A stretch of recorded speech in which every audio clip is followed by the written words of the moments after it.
about a new generation. For the youth, by the youth, trying to make a change. Stand up, stand up. For the youth, by the youth, trying to make a change. Stand up, stand up. New generation, yeah.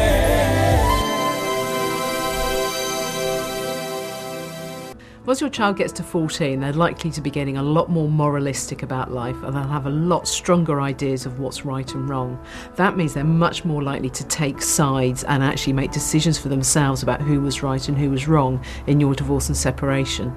Yes, in my experience, it was really helpful to listen to the older children. They always had a point of view, and often a point of view that I couldn't necessarily see or didn't want to see.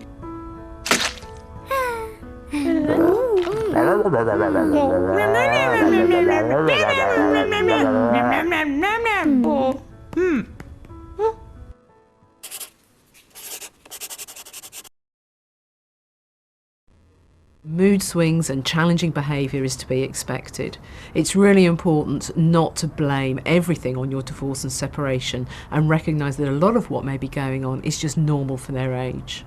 I think as a parent, I had to learn to accept some of the way that they were stropping around as part and parcel of their behaviour, and actually not react to it. I found the secret is just to not engage with it.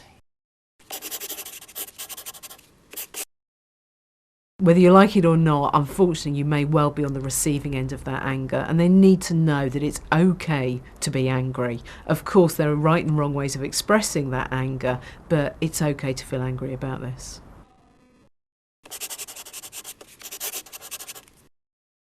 It was a little bit worrying because I recognised that they might have been feeling responsible for us, which isn't really you don't really expect your teenage children to feel responsible for parents and where they are. Something that can happen is that they begin to take some of the baggage from your relationships into their new relationships.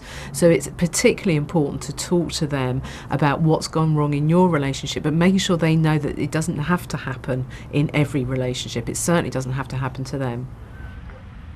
When your child's getting to older teens, it's important that they're involved in some of the crucial decision making that you're going to have to do.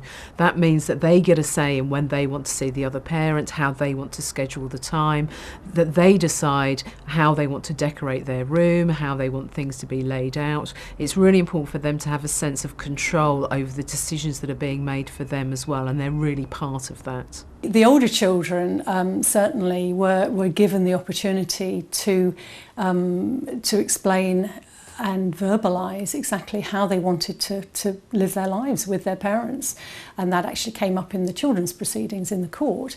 But it did enable them to have a voice, and they were listened to.